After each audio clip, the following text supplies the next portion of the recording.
180 days in the county jail after being convicted of money laundering.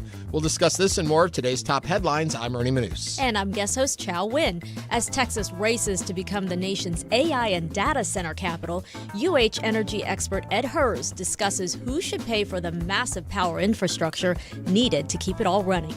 Plus, Kevin Meyer, President and CEO of Life Gift, joins us to discuss the urgent need for organ, eye, and tissue donations. And as always, we want to hear from you. Give us a call or text us at 713-440-8870 or email us at talk@hellohouston.org. Hello Houston is made possible in part by founding sponsors John Bradshaw and Kathy Sanders, by Metro, and by gifts from listeners like you. Live from NPR News, I'm Lakshmi Singh.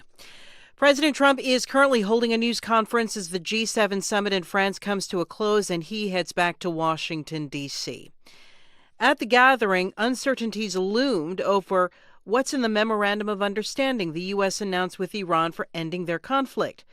As NPR's Frank Ordonez reports, Trump has said the text is not yet final and leaves open the possibility that the U.S. could go back to bombing Iran. In a meeting with the Egyptian president, Trump said the agreement that's been signed with Iran doesn't prevent the U.S. from taking action if he feels it's necessary. It's a memorandum of understanding, and if I don't like it, we'll go back to shooting at them, dropping bombs on their head. When do you expect the wording? If I don't like it, if they don't behave, we'll go right back to dropping bombs right smack in the middle of their head. And Trump insisted that the agreement does not include any immediate sanctions relief.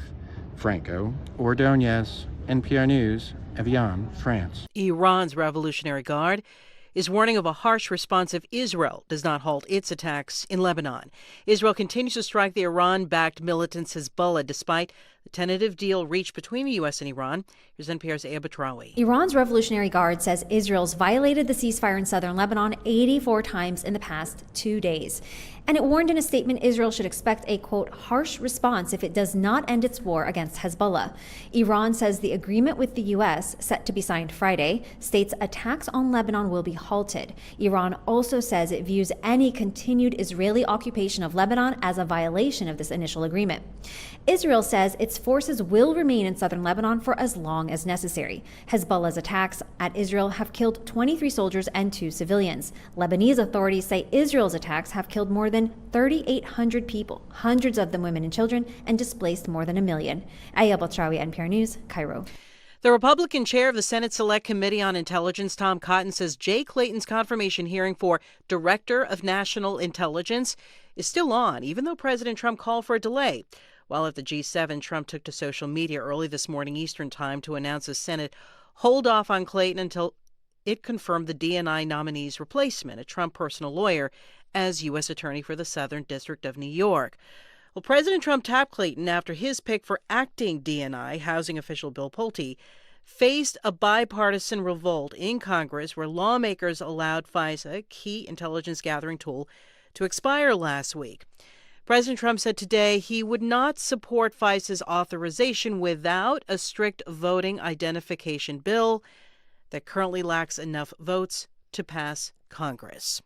U.S. stocks are mixed this hour. The Dow is up 267 points. This is NPR News. Live from News 88.7 in Houston, I'm Matt Harab. Tropical storm Arthur has formed. However, it is barreling along away from the Texas coast towards Louisiana at this point. Early morning rain continues to trail off away from the coastal parts of greater Houston. However, some bands are still hitting the Galveston area.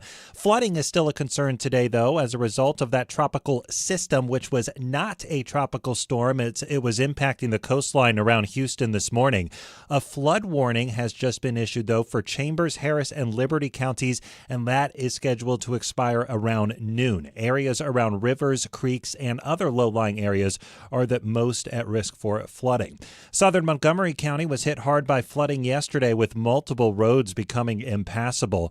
National Weather Service meteorologist Cameron Baptiste says more than 4 inches of rainfall fell in an hour, causing that situation, a situation that has drastically improved today. For areas like Montgomery County, likely won't stay on the light rain side for today. So not expecting any excessive rainfall like we saw yesterday. Just some showers this morning and then the rainfall threat tapers off going into the afternoon hours for Montgomery County. Yeah, inland looks to be clear of rain for the rest of the day. We'll continue to monitor the tropics for you all summer long here on News 88.7. There are currently just over 7,000 power outages, though, in the Houston area, according to Centerpoint. Several of those are along the coast.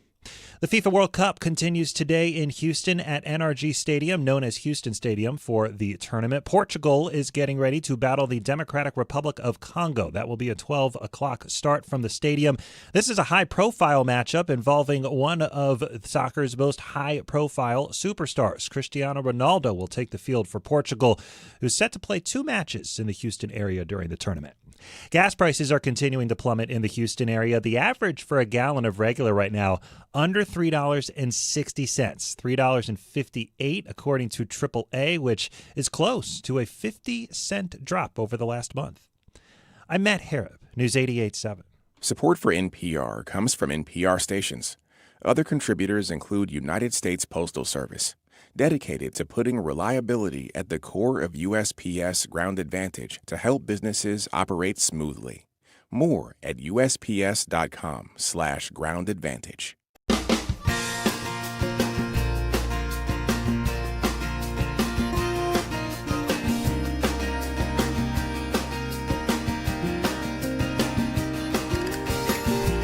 Live from Houston Public Media and News 88.7, it's Hello Houston, an open forum on today's biggest stories affecting Houston and beyond. Call now, 713-440-8870, or let us know your thoughts on today's topics by emailing us at talk@hellohouston.org. And now, Hello Houston. Hello there, Ernie Manouse with you as always, and joining me again today in the guest host seat is Chau Nguyen. Welcome back, Chau. Thank you. We didn't scare you off yesterday? Think I did okay. Well, it's good to have you back. We usually use this time, do a little chit-chat, get you up on the day's events, and tell you what's coming up on the show. But right now, the president is speaking. President Trump is in Evian, France, at the G7. He's holding a presser, and we're going to go live there to hear a little of what he has to say. It's been blown to smithereens. It's Soleimani, 95%, 96.2 they say or something. 95%. That was Soleimani did it. Happened to come from Iran, and I blew him up. You remember that? I blew him up in the Valley of Death. He got off his plane, and we followed him. And in all fairness, because they've been wonderful to me, Israel, but they didn't want to do that attack. They were all set. The night before the attack, they informed me they didn't want to do it, so I had to make a decision. I made the decision to do it. But it was a joint venture, as we say in the real estate business. That was a joint venture between Israel and us. We studied it for a month. We knew what plane he was going to be on almost a month before. He only traveled on commercial airliners, the big ones with lots of people, because he knew we wouldn't shoot him down. He's very smart. But we knew he was going to be on that plane. We followed him. And then Israel informed me that they won't do it. And I had to make a decision. I had some very good generals, and not the ones you see on television, very good. And I want to thank also Pete Hegseth and General Raisin Kane, who's phenomenal. Okay, these guys are phenomenal. They can't be better. But I had some good generals, and I said to him, well, if Israel's not going to do it, we're all prepared. Do we do it? Do you like doing it or not? He said, sure. If you want to do it, we can do it. How well? We'll do it just as well or better. We'll do it ourselves. We don't need anybody. So we took out Soleimani. One of the biggest events to happen, the Middle East, maybe ever, but they say 50 years, they say 100 years. I was with the Prime Minister of Pakistan. He said it's maybe the biggest event that has ever taken place in his life. Nobody could believe it. So that's when it started. It didn't start like 3 or 4 or 5 weeks ago. And Obama wouldn't do it. What Obama did was he did the JCPOA. He loaded up a plane with $1.7 billion in green cash from banks all over Washington, Maryland, and Virginia. They were stripped of all their cash. They had no cash to do payrolls. It all went into a Boeing 757, a wonderful plane, and they flew it to Iran. And they gave it out to people. They bribed people. They thought they were going to get it done. Then they gave billions and billions of dollars after that. And they got a deal that was a road to a nuclear weapon. I get so angry, I guess. I'm allowed to get angry when I watch the Democrats. They talk about it all the time. We had this deal done. You had a deal that was going to give them legally a nuclear weapon. And if that happened, Israel would have been blown away. And in all fairness to Bibi Netanyahu, who happens to be a good man, gets a little excited sometimes. But he happens to be a very good man. We've had an amazing partnership. He's been an amazing prime minister. We have a little dispute over Lebanon. I say, you can do a little softer touch, Bibi. You don't have to knock down a building every time somebody walks into it that's from Hezbollah. But it's been an amazing partnership. But he will say, we're the big partner and he's the very small partner, and that's true. So he came to the country and he begged Barack Hussein Obama, the president, not to do the JCPOA. He said it could be the end of Israel, and it would have been if I didn't come along. And Obama didn't listen to him. Bibi actually went to Congress and pleaded with them, and he got nowhere. And they had this horrible deal that was horrible for Israel, and that's where it stood. And then I came along and I terminated that deal. It had very little time left. You know, it was a short-term deal. You know, with countries, you need hundreds of years. You don't need 8 years and 9 years. This isn't like you're signing a lease on a candy store in the corner. You need hundreds of years. This was a short-term lease. It expired long ago. Had I let it run, it expired. You wouldn't have been around. A lot of people wouldn't have been around. But Israel would have been terminated. I think the whole Middle East would have been terminated. You saw that when everybody was shocked that all these missiles, they were aimed at these different places. Qatar, Saudi Arabia, UAE. Think of it. Bahrain, Kuwait. They got hit. Nobody thought that was, even I didn't think it was going to happen. They didn't think it was going to happen. They were going to take out the entire Middle East, including Israel. And that was just a moment. We were listening in to the President of the United States speaking in Evian, France, giving what I'm assuming is the ramp up to understanding of why he came to this point that we are in global politics right now, and that memorandum of understanding that is being said to be officially signed. I guess it was digitally signed over the weekend, but would be signed in a ceremony coming up later this week, giving some of his rationale of how come we are at this point now. Though I would say it needs to be verified, the exact facts and timeline as he lays them out may be in question, and more reporting will come on that as the day goes on, I'm sure, from both here at Houston Public Media and NPR in general. And also coming up on our show in just a little bit, Ed Hers is going to be here, UH Energy Fellow. He'll be talking about data centers, but with this news going on right now, we'll also get his take on what the president is saying and that memorandum of understanding. Yeah, in the clip, the president was mentioning some things in the past about the assassination of the Iranian leader Soleimani, talking about, quote, his amazing partnership with Israel. So the president obviously having a lot to say, going back in time to help others understand where he is at in these negotiations in this MOU. But as you said, Ernie, there are no details so far of this memorandum. And we've seen leaks now. The news are reporting leaks of the 15 points, I think it is, that have been discussed in it. And what is, I think, concerning, if what we have seen is actually truly what is in the memorandum, it's a lot of theory of more conversation continuing, such as we will re-explore, we will talk about, we will continue to, as opposed to concrete things, this will happen and this will happen. But in it, it does make reference to the, if I'm correct, $300 billion in assets. Yeah, to unfreeze assets to the Iranian government. I think what's interesting, too, is, Trump has said, I think, over 39 times in the past since the onset of this conflict that Americans have won. In his words, we won, we win. And that has been quoted by him 39 times since the beginning. And now we're looking at 60-plus days. And I think the question will be, have we, Americans, really won, quote, this war?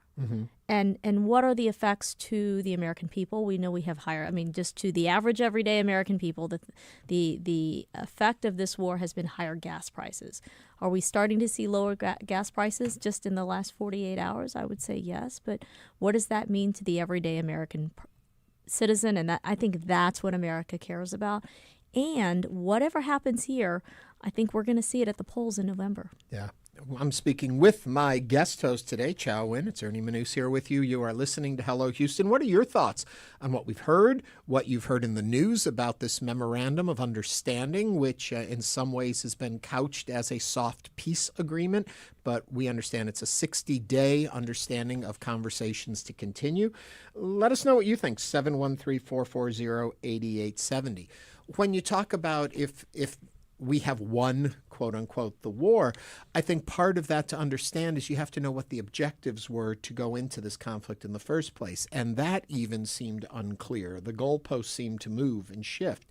And a discussion will be held that the Strait of Hormuz has been in some way ceded over to the Iranian people now by giving them the right to, or not the right to, but they have taken control of who gets through and who doesn't, where before this even began, that was not what they were doing there. So in some ways, simply the fact that they now have a sense of control of that piece of water, does that then shift? Did we automatically lose this conflict because we are in a worse place now than we were before? The other thing you bring up is the price of the gas price and how we may have seen it going down. I often worry in situations like this, and when Ed Hers gets here, we can ask him about it, the idea of gaming the system. You say you have a piece, so prices drop. Then you find out we don't, so prices go back up. So then they say something else to shift. And it's like, how much are they playing with the system to get numbers down, and how much is concrete what's actually happening? Or do I just not understand how this global market works? Well, it's speculative, right? You can liken it to the stock market. It's anticipation. It's what to expect, and then those oil prices rise and lower depending on the words of the president. He wields a lot of power, and his words really matter. As you and I discussed earlier, Ernie, sometimes his words become policy. So we have to be careful about what we hear. And then as citizens, we see the effects at the pumps. Well, anything the President of the United States puts out becomes history. It becomes edict in some ways. You know, if he says something, it becomes the word of record because it came from the president. So when he tweets or posts or truths all night long, 20, 30, 40 posts in a night, all of that is record. He is the President of the United States. And as another country, do you have to take that all at face value? Do you have to say, well, he said it, we have to abide by it? Because whether you like what he says, believe what he says, don't like what he said, he still carries the weight of the United States behind everything he says. That's where I get concerned. And speaking about saying, our YouTube listeners and viewers have a lot to say about this issue. Alex Garza Photo says, okay, we can move on, LOL. My British computer guy says, morning, folks. This guy quit giving him airtime, dipping out. Both of those were in regards to when we were playing actually the live speech there. The number here is 713-440-8870. Larry's on the line from Clear Lake. Larry, what are you thinking this morning? Well, I'm thinking that this crew, the Revolutionary Guards and the Ayatollahs, are just as fanatical and murderous as the Nazis were in World War II. Mm-hmm. And you have to get rid of the IRGC before you get rid of their many ambitions, which are a negative in every sense. I think we're going to have our 60-day hiatus, no bombing. It'll be extended another 3 months to right after the November election. Give us about 5 months to really load up. I think we ran out of ammunition, that's why we quit earlier. And then blast the hell out of those guys until they're gone. It's the only way. Otherwise, this will be a constant threat. That's what I think. Larry, thank you for calling. 713-440-8870. Alvin from the 3rd Ward is on the line. Alvin, what are you thinking? Yes. All right, then. Well, so basically what you heard was the president gaslighting from afar. First off, we haven't gained anything that we did not have before the war, minus the fact that we've lost 13 service people and over 500 are injured, some for life. In addition to that, he was talking down the deal that Obama signed, which he can't get right now. In addition to this, we have actually given them, as Ernie was saying, we have given them a strategic asset, which is shutting down the Strait of Hormuz, which is unlike gas prices, any other gas price rise, because those were from other economic supply and demand type issues. This is essentially a lever that they can turn up and cook the world economy as a deterrent for military and other means at any time that they want. We have now actually been put at a strategic disadvantage because of this man. Larry, thank you so much for your impassioned feedback. Alvin is on the line. I think that was Alvin on the line. That was Alvin. And again, 713-440-8887. Let's go to Wayne from West Houston. Wayne, what's on your mind? Well, Trump is just trying to be a tough guy. He wants that tough guy image. You know, what a punk. He's just a punk on the inside. He wants to portray himself as a tough guy. And he's going to push people around, kill people, kill our own people, 13 servicemen like the guy just said. It's sad. It's sick. He's a sick guy that needs to be out of that office. It is a disturbing situation and impacting all of us. And I think that we need to closely look at the information we're getting, make sure we're getting it from trusted news sources. It's sad to have to say that, even when you're hearing from the leader of your country, that we need to verify what they're saying. There was a time when and maybe that's naivete, because I think there's always been a degree of salesmanship in what the leader says, what the president says, how they couch it, how they bring it to you. But I just feel we're in a period now where the trust there is often questioned at a much higher level than we've seen in our past. Agreed. And, people take what the president says at face value, and some, including some of our viewers and listeners, are taking it very seriously and find disdain in it. And then there are others who find comfort and validation and acceptance in what the president says. So somewhere in the middle, Ernie, you're right. We got to find the truth, and the truth lies in honest journalism and fact-checking and truth-telling, and this is a big issue. And I think the president is already starting to redirect his efforts to Russia and Ukraine, but I think all eyes are going to be on this for a while. Yeah, it is a concerning moment. We are going to take a quick break, and when we come back, Ed Hers will be joining us. If you'd like to join the conversation, please share with us right now. It's 713-440-8870. You can call or text, or you can also email us at talk@hellohouston.org. We're going to continue talking about this and other issues as the show continues. Ed Hers joining us next, right here on Hello Houston.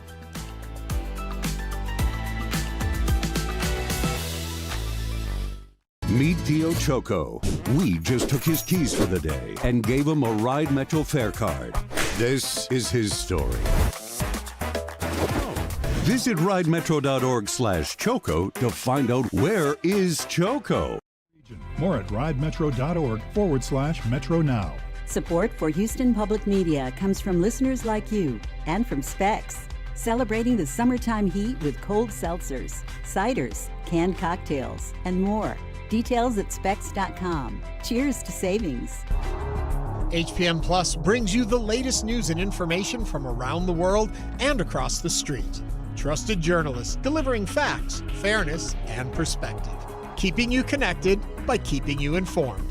PBS NewsHour, Frontline, and documentaries that provide a voice to the voiceless. Stream live, engage on demand, and enjoy past seasons through PBS Passport. Search HPM Plus on your smart and connected TVs and stay informed. On the podcast After the Flood from the Texas Newsroom and PBS's Frontline, we meet people who survived last year's floods in the Hill Country and those who lost loved ones. And we try to answer the questions they still have. After the Flood, out on June 24th. Support comes from Houston Parks Board. Take a break from the soccer action. The Bayou Greenways offer easy access to top Houston destinations, scenic views, and opportunities for recreational fun. Learn more at HoustonParksBoard.org. Support comes from the Dan L. Duncan Comprehensive Cancer Center at Baylor St. Luke's Medical Center, offering comprehensive cancer care that is compassionate, personalized, and driven by clinical research. More at stlukeshealth.org/cancer. Support for Houston Public Media comes from Texas Mutual Insurance Company, a workers' compensation provider committed to helping Texas communities and emphasizing safety. More at texasmutual.com/TexansGetIt.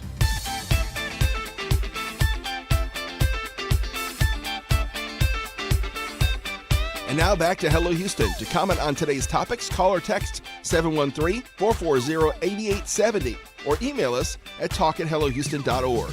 Now here's Ernie Manouse and guest host Chau Nguyen. As we continue to follow the news of the day, the President of the United States is at the G7 in France and in Evian, France. He is in the process of holding a press conference. He's been speaking out from there about this memorandum of understanding that seemed to come into the national attention over the weekend with theoretically an electronic signing over the weekend and more of a ceremony coming up later this week. Ed Hers, who is an energy fellow at the University of Houston, has spoken with us a number of times about the situation going on between the U.S. and Iran and the Straits of Hormuz and what it means to our economy. He is here with us right now. We were going to talk about data centers today, but with this news going on, I'm curious, first of all, just to start with your takeaway when you heard about this memorandum of understanding and what actually you see it to be giving us or saying or moving us toward. Well, the president's correct in that an MOU is really just an agreement to begin to talk about an agreement. And what's important? Well, an extension of the ceasefire for 60 days. We really don't know what the points are officially anyway. Reuters has reported, I think, 14 particular points on a page and a half, some of which are more favorable to the U.S., some of which are favorable to Iran. The idea being that both countries will do their best to allow some passage through the Strait of Hormuz. That would mean Iran would stop attacking vessels. But we know that the U.S. Navy has said it's going to take up to 3 months to clear the strait of mines. And mines aren't well known. We don't know their positions. Iran probably doesn't know their positions either because the Navy was sinking the mine-laying vessels as soon as they went out. There are 3 particular, I guess, governing factions within Iran. We don't know that they're all in agreement to agree right now or to work towards that agreement. And the president has indicated in his press conference that he has a very short fuse and could very easily begin attacks again. This is volatility, uncertainty. Is it going to lead to an immediate collapse of oil prices? Now, we're right now have been trading the July contract for delivery. So this is in the futures market, and I took a look at it. It was $75 a barrel this morning. Everybody pretty well knows what they have coming into Cushing. There shouldn't be any problems with July. But looking ahead, we've had both the CEOs of ExxonMobil and Chevron talk about the lack of physical inventories. Commercial inventories in the U.S. have been depleted. And along with the releases from the SPR, at one point we exported for a couple of weeks a little more than we were producing. So running down our inventories below 5-year averages. I don't expect to see oil prices begin to approach the pre-war levels, which for WTI was $56 a barrel, for many months yet to come. We benefited from China cutting imports by 3 million barrels a day. Presumably China is going to want to pick that back up. We've rearranged some of the supply chains across the globe, shipping gasoline from Beaumont to Tokyo, for example. We also know that Ukraine is continuing to attack Russian oil export facilities. So the Middle East countries behind the blockade have got to restart their wells. we've got to clear approximately 250 tankers from behind the blockade. It's going to take a little while to sort this out. So, Ed, as you're talking, I couldn't help but think that the beginning stages of this conflict had to do with nuclear arms in Iran. And then it sort of shifted to this whole issue of oil in the Strait of Hormuz. Did the administration lose its focus? That's hard to say. Certainly the ability of Iran to project any kind of nuclear force is still intact. It may not be a large bomb, but it could certainly be a dirty bomb, and that could be as devastating. And certainly the national security apparatus is very, very concerned about that. Even lowly enriched uranium, if strapped to an explosive device, can devastate an area and render it uninhabitable for lifetimes, many lifetimes. I don't think the administration really thought about the Strait of Hormuz before attacking. Otherwise, we would have seen them buying oil futures ahead, and there's no evidence of that. I've been writing about it for a long time, for almost 50 years now.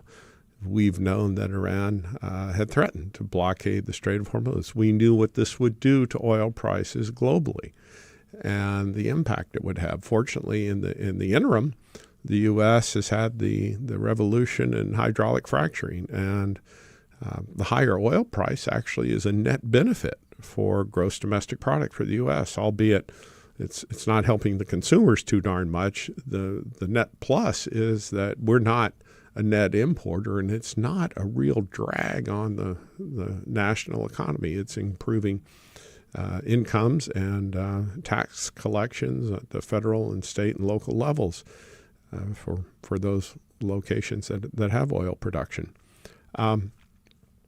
They missed it. We know that Hegseth had eliminated the Office of Net Assessment, which was the Secretary's sanity check office, if you will. It used to be run by civilians. It was started under Secretary James Schlesinger in the Nixon administration, and it was headed up by Andrew Marshall, one of the great war game theorists and practitioners that came out of the Rand Corporation in the 50s, the guys who brought you mutually assured destruction. And pointed out, among other things, that the Soviet Union never could have had the nuclear arsenal they claimed to have, and which was borne out in the late 80s when the wall fell down, and we found out that a number of those missiles were actually made of paper mache. Hegseth got rid of that, didn't need anybody to tell him what a different third-party perspective would be. He listened to his gut, which, for a major who had washed out of a National Guard unit is not really the way you want to run national security, national defense. We had a comment come in that says that the U.S. produces enough petroleum to take care of, or Texas produces enough petroleum to supply the United States. That theory that we are independent and can take care of ourselves, what's the reality or truth behind that? Well, that's nonsense. We consume between 18 and 20 million barrels a day. The Permian Basin, which includes New Mexico, produces 4.5 to 5 million barrels a day. We export most of that because it's light, sweet crude. It goes straight to Asia. We've been doing that. In fact, China was the biggest investor in the Permian for many years.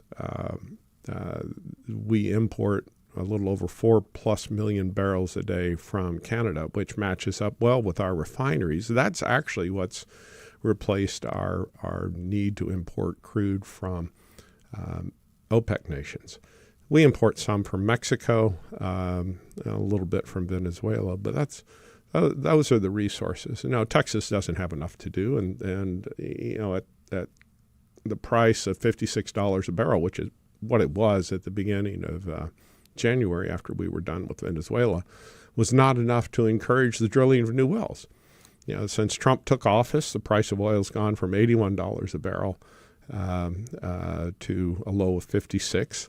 Thousands of people have been laid off in the oil patch. Rigs have been laid down. It's only now that we're seeing a little bump up in the rig count, but nothing appreciable. There is no surge for drill, baby, drill. Nobody's going to invest billions of dollars, especially when the president is tweeting out that peace is at hand. Mm-hmm.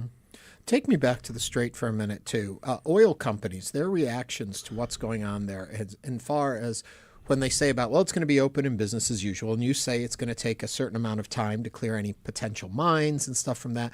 Do oil companies still want to risk their ships, their human resources through that area when it's so unsure what the future holds? Not until it's clear. And, keep in mind, the oil companies don't own the ships. They charter them. Right. And they leave it up to the ship owners. The ship owners really aren't going to want to sail through the strait without some insurance policies. I mean, certainly there's a tremendous value of the tanker and the value of life of the crews. And the tanker's carrying, if it's carrying 2 million barrels, at $50 a barrel, that's $100 million. That's a lot of commercial cargo at risk. Mm-hmm. And they're not going to just gratuitously sail through the strait because somebody says it's open. So how did we get ourselves in the predicament that this tiny spot on the earth can cause such trouble? This strait, is there ways around it? Is there ways to do it differently? Are we beholden to that one spot? We've always known it was a bottleneck. It's very easily attacked. It's not very easily defended. The Iranian coastline is several hundred miles. And as they've shown, as the Ukrainians have shown, one can go to Target or Walmart, pick up a couple of dozen drones, strap some explosives to it, and sail it and fly it right into the bridge of a ship or into an engine room. It's simple to do. One doesn't need a very big Navy. In fact, witness the fact that we don't have many of our naval vessels in the Persian Gulf. We got them out of there. Mm-hmm. Because it's just too difficult to defend. But I guess that goes back to my question, though.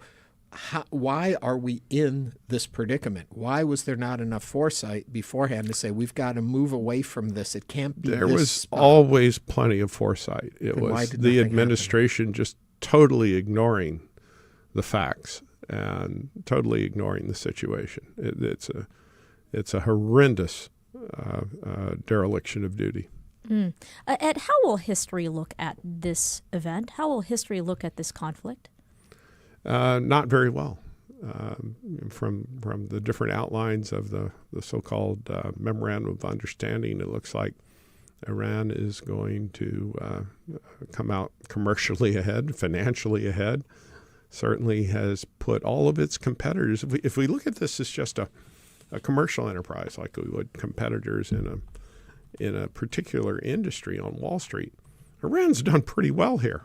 They can take their product to market, or will be able to, and under one interpretation or another, has the ability to commercially restrict or exact a toll against Kuwait, Saudi Arabia, Iraq, your main competitors. Imagine your Delta Airlines, and suddenly you can put a toll on Southwest or American or Lufthansa. I mean, what a great situation to have. We are speaking with Ed Hers, Energy Fellow at the University of Houston. We're talking about developing situation in the Middle East with Iran and the U.S. and the Memorandum of Understanding. If you'd like to join the conversation, you can call or text 713-440-8870. That's 713-440-8870. We had a caller earlier make reference to the fact that this ceasefire in the memorandums and understanding of 60 days for this ceasefire, probably another 60 days would be added on, takes you into the midterms, gets you over the election, and then potentially all hell breaks loose. Thoughts on that? Yeah, it's fascinating to pay attention to now. Apparently congressional leaders are stepping up and saying, well, we haven't seen the MOU. We don't know what the terms are. We're not sure that we're going to approve it. guys, you were supposed to be in charge of the War Powers Act. The president, under the Constitution, under the laws, is not supposed to unilaterally be able to go out and start wars.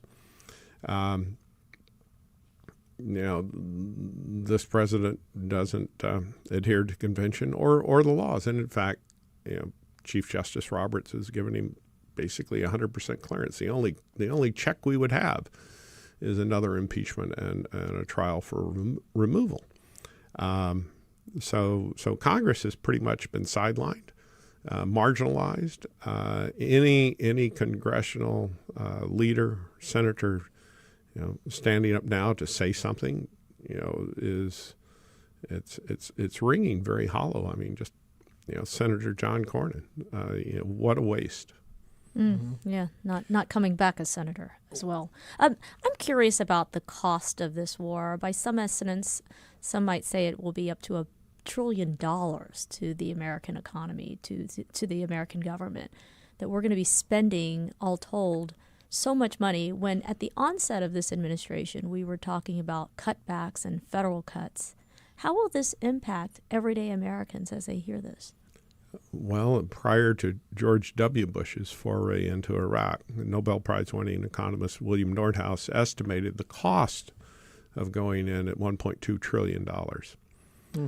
10 years on, it was more than $9 trillion and approximately 8,000 dead and 40,000 wounded. And it was always all about oil, 100% about oil. Those trillions of dollars, if we had added it just to the gasoline prices that we consumed over that period of time, would have added about $1.19 a gallon. That's our math. And would W have been reelected? Would Obama have been reelected? He pursued the same thing, the same spend rate. Trump did, and Biden. Until the exits. I mean, we've spent an awful lot of money on the Middle East, and essentially the money's been spent to buy down the price of oil by providing a security umbrella for nations we liked. And this goes back to 1956 and the Suez Crisis, when Israel, the UK, and France went to reclaim the Suez Canal from Nasser. They called up Eisenhower and asked for his assistance. And Ike famously said, let them boil in their own oil. And he went back to sleep. He had already fought for the oil lands in World War II. And he also knew that whoever owned it was going to sell it and sell it to us also. I mean, the oil's not worth anything unless it can be sold. Mm-hmm. The U.S. was the wealthiest nation at the time, using the most. And thinking about it strategically, and he may be the last president to have thought strategically about this. In 1959, he imposed the import quota, restricting imported oil to no more than 12% of what our total domestic imported crude, domestic produced crude was. And overnight, the price of oil in the United States stayed roughly double the global price, until his vice president, then known to some of us as Tricky Dick, as President Nixon, removed the oil import quota. He had been promised we would have cheap oil, without really considering the fact that this would eviscerate the U.S. oil patch, which is exactly what it did. And at the worst situation, our production had dropped to about 5 million barrels a day, and we were net importers of more than 8 million barrels a day. We were very, very dependent. We had an email come in from Michael who says, what are your opinions of the undue influence of Israel on involvement with the Iran conflict? Well, it's quite clear, as the president says, that we're partners with Israel in this. And it's pretty clear from looking at the events, and I'm speaking just as a guy who reads the papers, listens to the radio, watches the news. Israel's been acting unilaterally. Certainly Israel's turned the attention away from the destruction of Gaza to now the attack on Iran and southern Lebanon. Israel doesn't seem to be in any way, shape, or form deterred from what it's doing by request and protest by President Trump. Before we let you go today, we keep talking about this memorandum of understanding, and other folks are bringing up the agreement that we had before that the Obama administration had worked out. What do you see as the differences from where we will be if we follow through what the memorandum is suggesting is where we're going? Are we in a different place than we were before this all began, or are we just resetting back to where we were at the beginning of the year? I really don't know. It depends on what sort of success the administration has had in destroying Iran's nuclear capabilities. We don't know precisely where the stockpile is. We don't know what Iran can do. The damage, the danger is that this material could have been distributed across the nation. Iran's a very, very large geographic area, and it doesn't take more than a small squad of dedicated terrorists to implement an attack. That I think is the thing we need to be most worried about, and I don't think that's anything that we can guarantee. We can go back to Reagan, trust but verify. And in this particular situation, we've got a party that has proven to be totally untrustworthy. Qatar was attacked. Qatar had been brokering peace, brokering Iran's funding of Hezbollah and Hamas, and yet they were in the sights and had their gas fields and LNG facilities targeted. There's no one in the Middle East who trusts anyone anymore at this moment. We'll just have to wait and see then. Ed Hurst, thank you for joining us today. A lot of lively discussion over this Iran-U.S. conflict and President Trump's speech and his remarks at the G7 summit in France. Ed, come back and talk data centers with us maybe next week, okay? I'll be here. Thank you. Ed Hurst, Energy Fellow from the University of Houston. Up next, we're going to shift gears a little today as news develops. We'll keep you informed, but we're going to move on to Life Gift. It saves lives around Texas. Stay with us as Hello Houston continues.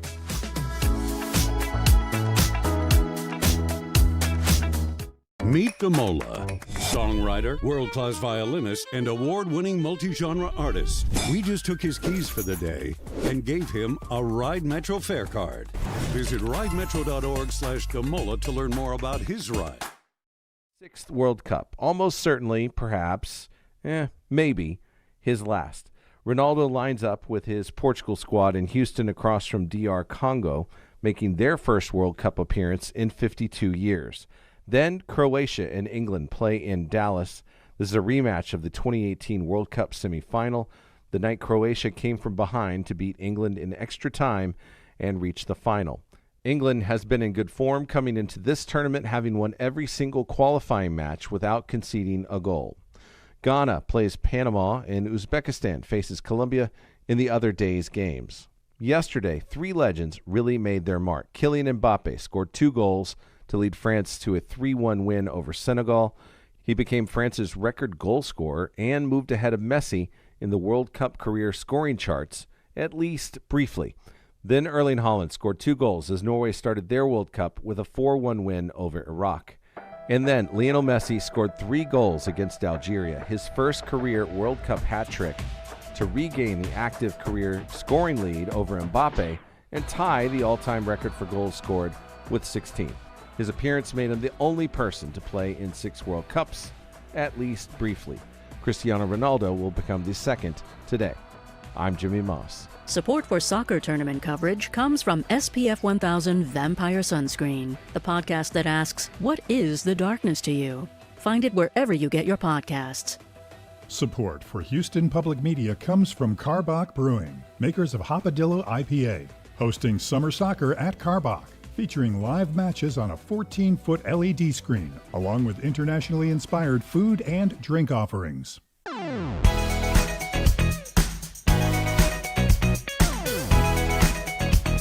And now back to Hello Houston. To comment on today's topics, call or text 713-440-8870 or email us at talk@hellohouston.org. Now here's Ernie Manouse and guest host Chau Nguyen.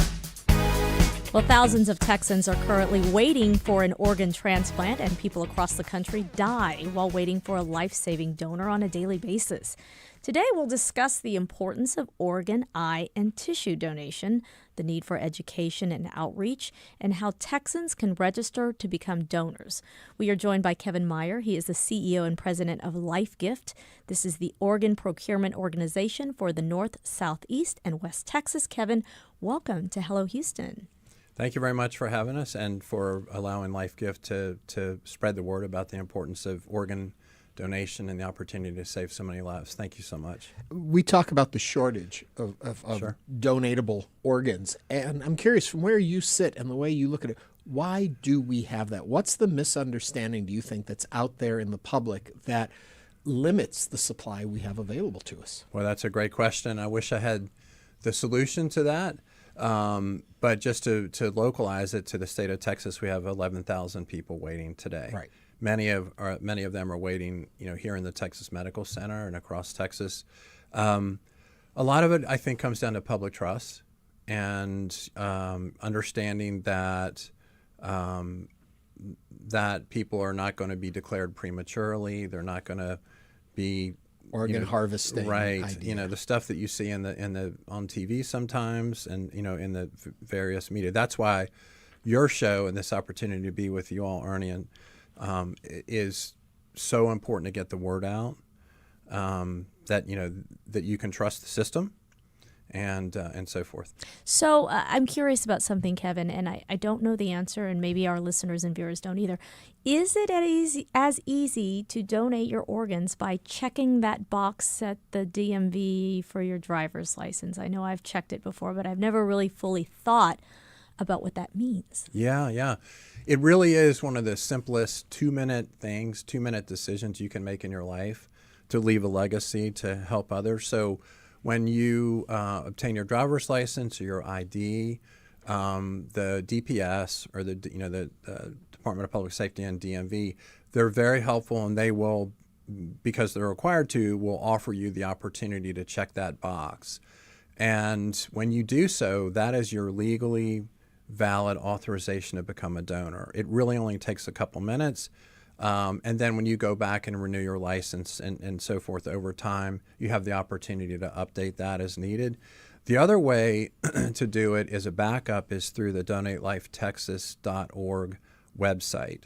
And you can go into that, which is it's a private nonprofit, government public entity that promotes organ and tissue and eye donation across the state of Texas. Let's reiterate that. That's Donate Life Texas spelled out? Yes. .org? Yes, that's correct, Ernie. Thank you. DonateLifeTexas.org. If you'd like to do it right now while you're listening to the show, yep. I think Kevin would be happy if you did that right now, and so would those families in need. One thing that comes up when I think about organ donation is, what are the disqualifiers? Who are the people that can't give, that may want to give, or what is the misunderstanding out there about who gets disqualified? Sure. Well, there really aren't any disqualifiers these days compared to earlier in transplantation. There's no upper age limit.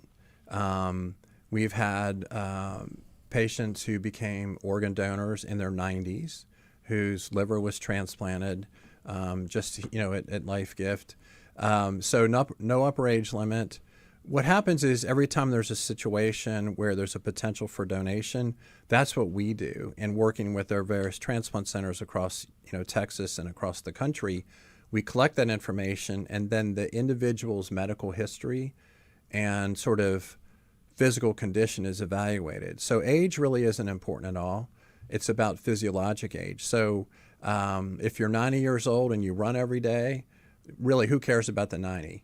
Mm-hmm. The other thing that's changed, which is really interesting, because it is Pride Month, it used to be that HIV infection was an exclusion for organ donation, not anymore. Oh. And we were one of the first. Really? Yeah, we were one of the first organ procurement organizations. Actually, we were second in the country to work with Johns Hopkins in 2014 starting, and we've been very active with that. So organs from certain patients or people who have had HIV disease that is well controlled, those organs can be matched and used in individuals who have kidney disease or liver disease, heart disease, with all the careful evaluations in terms of infectious disease status and so forth. The whole world has changed with that. So even that, which used to be such a hard stop for so long, and that's changed too. Well, it used to even be that if you were gay, you couldn't give blood. That's right. And to have come this far, you guys are making advancements. That's amazing. Absolutely. So we've been extremely active in that, in fact, contributing a ton of information through research, around that opportunity. Okay, Is you it mentioned. weird? I'm going to jump right here and then I'll let you go. I'm going to say, is it weird to assume then, just check the box, let you guys figure out what they can use and what they can't use. You just say yes. That's exactly right, Ernie. Yeah, and so when that situation happens, so the authorization is through the driver's license or through the donor registry, or through family members, the legally authorized next of kin.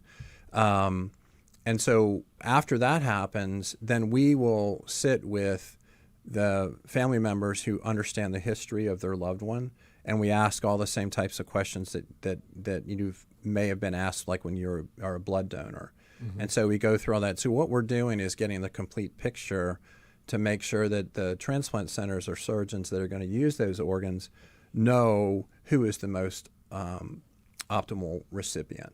So you have 11,000 on the wait list. How quickly do you go through that wait list? How often do those seeking organs get what they need to save their lives? Yeah. So that's a great question too. Not fast enough is the main thing, and so the 11,000 number represents, it's an indicative of the amount of end organ stage disease that we have in our communities. There's over 100,000 in the U.S. And the rate of transplantation across the country, I mean, we're transplanting patients across the country every single day. And let's bring it right back into Houston. So last year we worked with about almost 500 organ donors, and about 1,500 organs were transplanted last year, actually closer to 1,600. So compared to bigger numbers or bigger things in healthcare, it doesn't seem big, but for the people who are receiving those organs, it's everything, and it's generational. It changes generations. And then for the people who are giving, it changes their lives too. It's a terrible situation that they're in, but they then can rely on the legacy that their loved one left, in the worst times of their lives. It's just so powerful. And I'm assuming if everyone that could did, we wouldn't have a problem with need. That's correct. Yeah. And how many do check that box at the DMV? What type of registry do you have? Sure. So it's called the Donate Life Texas Registry.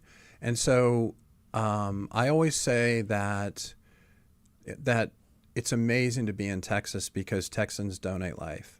It's so powerful. So get this. We have over 16 million people in Texas alone that are registered. That's 65%, a little bit more than that now, of people who are eligible to donate, like the proper age and all that stuff. Over 16 million, and we're bringing in about 50 to 100,000 people per month. When I first started at Life Gift in 2013, we didn't even have 1 million. I'm going to have to wrap it right there. Wow. I'm going to remind everyone, if you're renewing or getting your driver's license, Kevin would like you to check that box. You got it. If you're listening right now and this has moved you, you can go to donatelifetexas.org and fill out whatever's there, and you can save a life when unfortunately yours comes to an end. I hate to put it that way, but let yourself live on that way.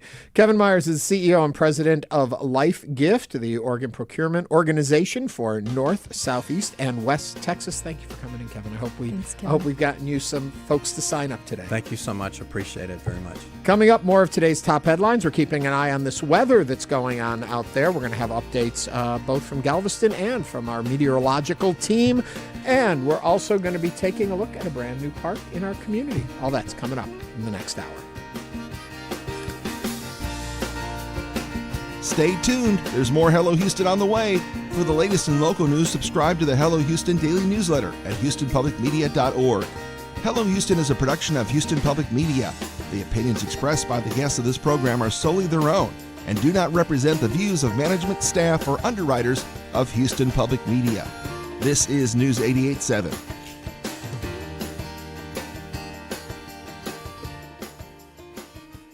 Support comes from Theater Under the Stars, with the 2026-27 season of Broadway shows, including The Who's Tommy, Kinky Boots, and Oh Mary. Details about subscription packages are available at tuts.org. Oh, we still have that flood watch in effect for us today. 30% chance of more showers or thunder showers. I just looked at the radar, and no rain in the immediate Houston area right now. First time that's looked like that in a while.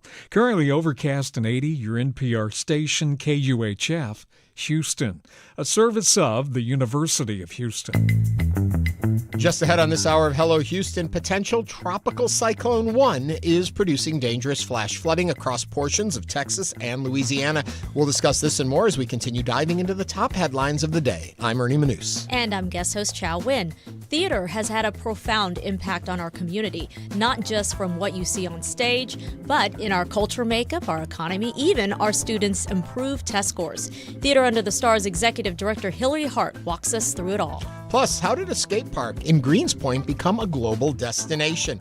We'll find out more as we talk about one of the nation's most inclusive playgrounds. Also, we want to hear from you. Give us a call or text us at 713-440-8870 or email us at talk@hellohouston.org.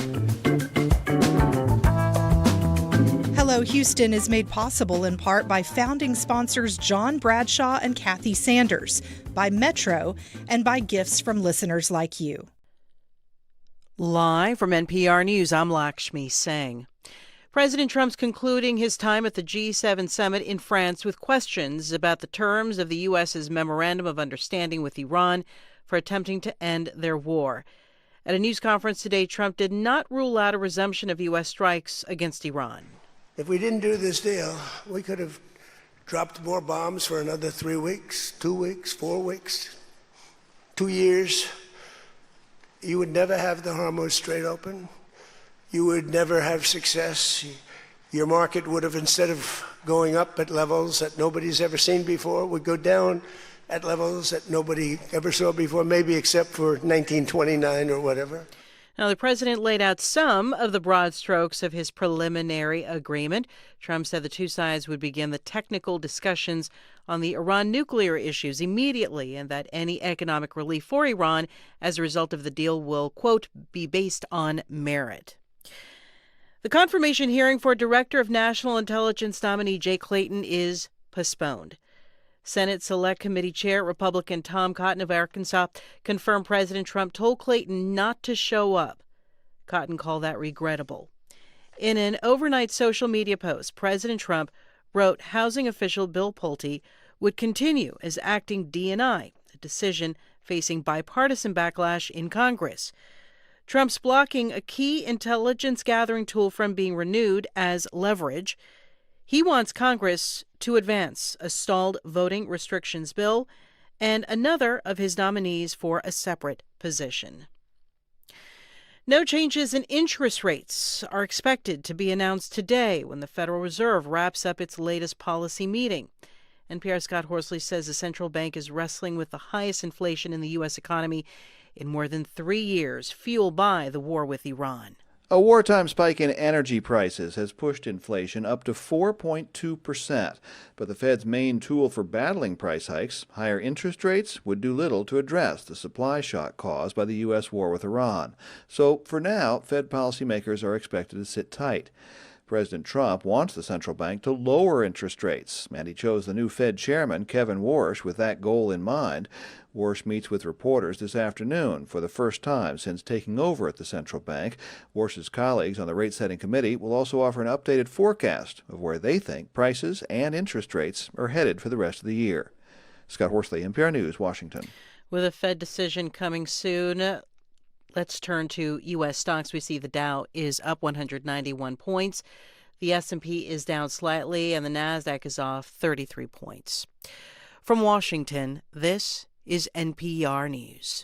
Live from News 88.7 in Houston, I'm Gail DeLauder. Tropical Storm Arthur has now become the first named storm of the season, but is barreling away from the Texas coast heading toward Louisiana. Jessica Chase is with the National Weather Service. We'll have it kind of past our area by tonight, and so the rainfall amounts are really through midnight. We're anticipating the center to kind of cross into the southeast Louisiana coast late tonight. Local flooding remains a concern. Areas around rivers, creeks, and other low-lying areas are most at risk. The weather hasn't deterred big crowds for today's FIFA World Cup match between Portugal and Congo. News 88.7's Tom Perumian is live at NRG Stadium, known during the matches as Houston Stadium. And Tom, how's it looking out there? Well, Gail, it's looking great. The wind is blowing. The temperatures are very fine. Greetings from Houston Stadium. Fans from Portugal and DR Congo continuing to stream through the entry gates, even though the kickoff is either taking place or is moments away. And most of the folks, they're already inside, so those stragglers are still coming in. Most of the Portugal fans are wearing Ronaldo jerseys. That's the color red with the number 7 emblazoned on the back. Now, the rain has stopped, the wind is blowing, and it's holding down this oppressive heat. I'm sure the air conditioning inside is very comfortable. From Houston Stadium and the World Cup between Portugal and DR Congo, I'm Tom Perumian, News 88.7. Houston City Council has deferred action on Mayor Whitmire's $18 billion capital improvement plan. The 5-year plan includes major infrastructure projects like drainage and street improvements. The Astros have an afternoon game as they close out their series against the Tigers. First pitch at Daikin Park is just after 1. We have that flood watch remaining in effect until 7 tonight. Partly cloudy skies this evening, overnight low near 79 degrees. I'm Gail DeLauder, News 88.7. Support for NPR comes from NPR stations. Other contributors include RBC Wealth Management, where financial advisors aim to provide customized advice to bring their clients' ideas of performance to life. Learn more at rbcwealthmanagement.com.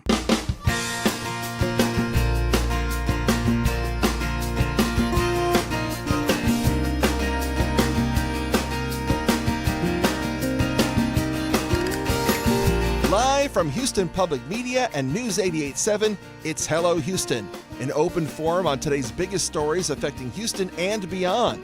Call now, 713-440-8870, or let us know your thoughts on today's topics by emailing us at talk@hellohouston.org.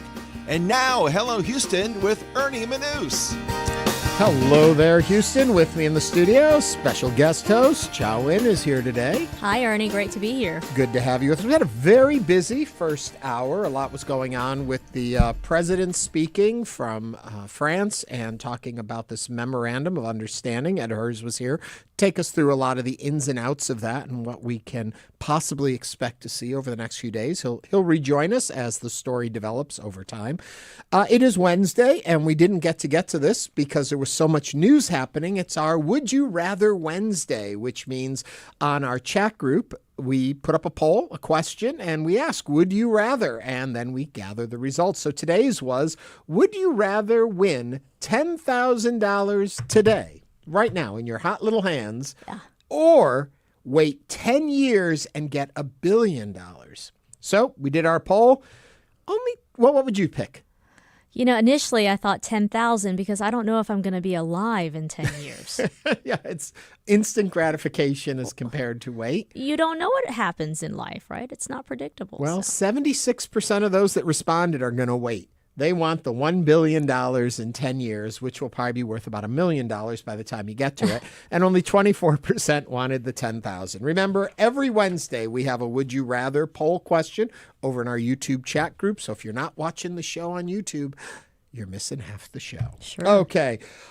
Coming up today, we have a lot more things to get through, stuff to talk about, topics to share with you, including we talk about theater and performing arts in our city, and oftentimes we simply think of the moment gratification of this is the event, we got to enjoy it. But Hillary Hart from Theater Under the Stars is going to be joining us in a little bit to explain that it goes far beyond that. It impacts everything from our economy through our students' test scores. She'll lay all that out coming up in just a minute. But we've talked a lot today and haven't talked enough about the weather. It's been ugly out there. It seems to be growing.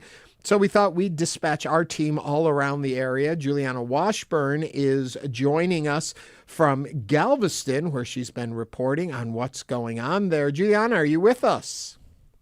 Yes, I am coming from Galveston. Okay, Galveston, always a flashpoint when we talk about storms and we worry about it. What are you seeing down there? So right now, the biggest thing I'm noticing is the crazy, crazy wind. I was outside just a few minutes ago and I was truly getting knocked over by the wind. I was also trying to interview people who were trying to go into the water, experience the big waves. I could barely hear the person next to me. I literally had to bring them into my car because I couldn't hear somebody right next to me. The wind is that crazy, just to give you a little bit of an idea. We're getting about wind gusts of about 40 miles per hour. Those could even get up to 60 miles per hour today as Tropical Storm Arthur moves off of the coast of Galveston toward Louisiana. Julianne, I'm curious because I see that you're behind closed doors inside the comfort of your own home. Is the Galveston community hunkering down, so to speak? Are they being encouraged to stay indoors during this storm? Yes, being encouraged, but I was just driving up and down the seawall for a while and I was surprised at how many people are outside right now. There are a lot of people, it seems like, wanting to experience this, the weather, the waves. I saw a lot of people walking along the beach, along the seawall. Now they're definitely braving the weather because it is not comfortable out there, but it is surprising to see even anyone outside right now. It's not raining, but that wind is enough to put anyone indoors. I did lose power like maybe 10 times this morning. So maybe people are just trying to get outside away from that if they don't have any power. But people are definitely out there experiencing. I didn't see any surfers, but I did see people swimming. I talked to one person who was visiting from Sweden for the World Cup, and he said, "We don't get weather like this in Sweden, so I'm going to get in the water." Oh, goodness. I hope he stays safe. I mean, the surges must be high and the winds are rough, like you said. It's got to be really dangerous. Yes, I was watching him. They just got about knee deep in the water and then came back out. I haven't seen anyone fully submerge themselves in the water, but as conditions improve today, I think more and more people will kind of journey outside. A lot of people have still been on the road. So it seems like this kind of middle ground between people are staying aware, but they're also kind of doing what they usually do.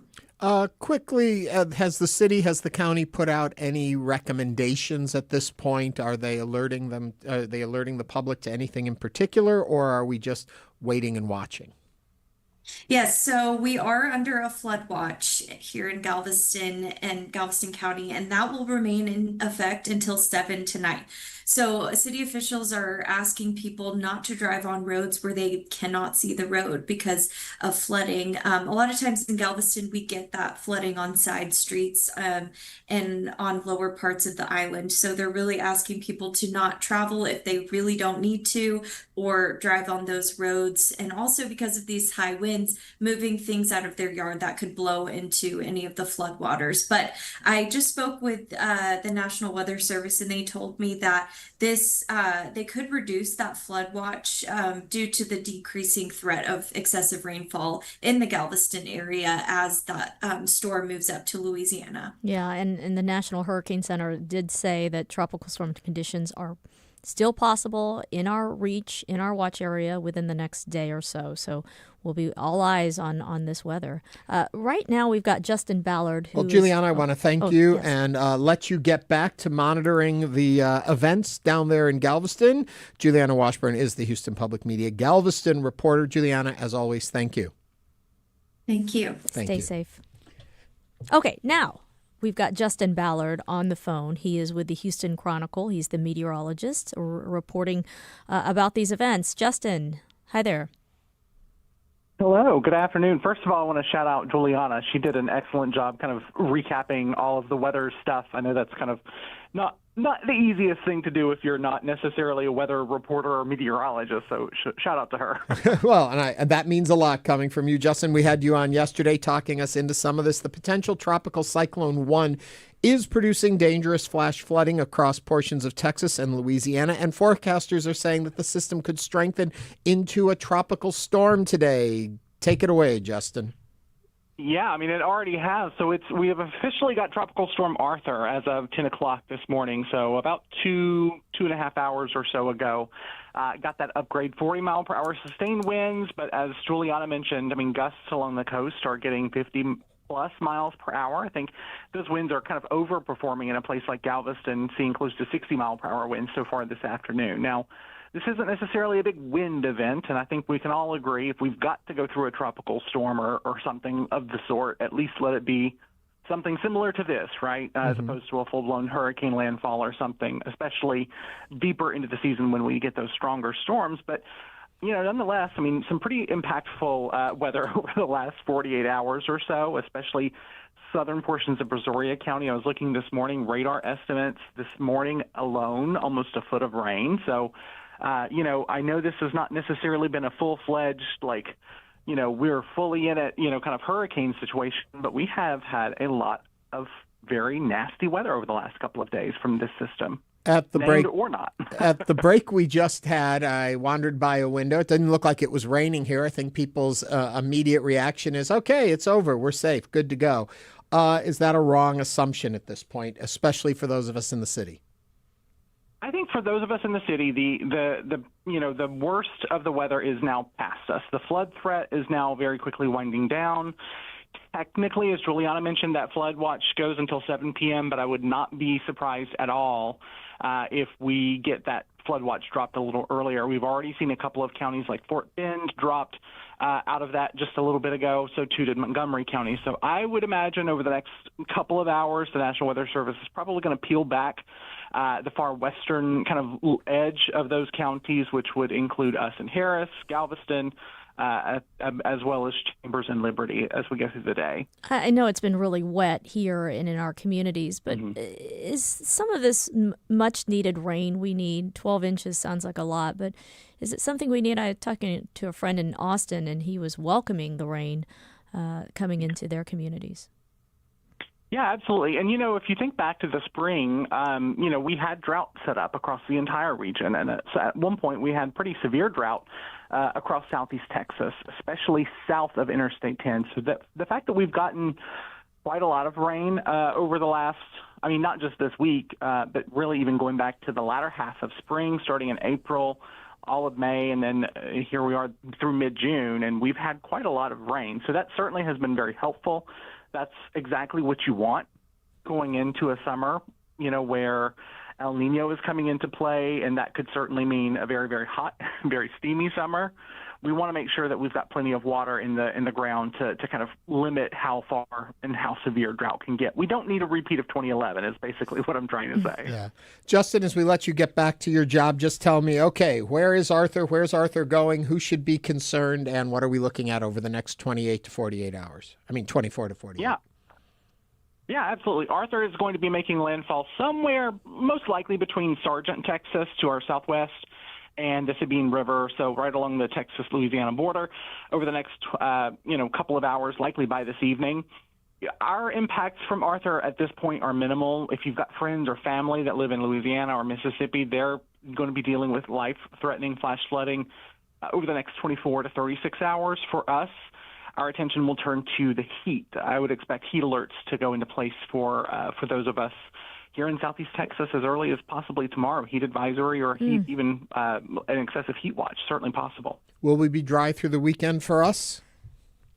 Yes. Aside from our, usual sort of daily pop-up sort of shower and thunderstorms during the summer, most of us will be quite warm and dry, I think, as we go through the weekend. Justin, always thank you very much for joining us. Justin Ballard is the newsroom meteorologist for the Houston Chronicle. Justin, come back anytime.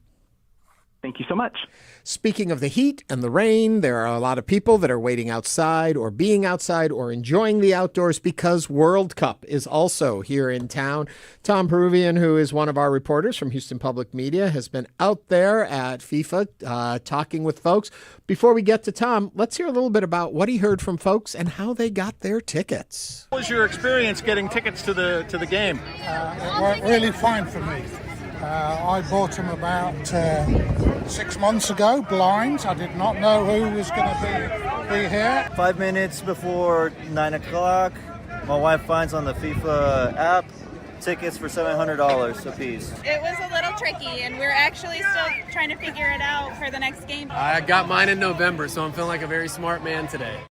Tom Peruvian, who's in the middle of all of that noise and ruckus. Tom, how are things going at FIFA World Cup? Well, a confession. I decamped to my car with the air conditioning on because the sun came out and it started to get hot and nasty again. But that's all right. Everybody's in the stadium. It was very organized. Everyone was in a good mood. Obviously, whatever FIFA did with the tickets, it worked because everyone was happy. No real complaints about getting tickets. What can you say? Everything just flowed perfectly. So they're off and running at Houston Stadium. So what? Well, that's great to hear. I'm curious, and I don't know if you can gauge this from being outside, but how full is the stadium? We heard rumors that, a lot of these high-end tickets, the prices were going to drop closer to matches so that they could fill the stadiums. Do we know how we're doing? That I don't know, but if it was any observation of mine, compared at the one gate that I was at, which was right across from NRG Center, the convention area, this place filled up.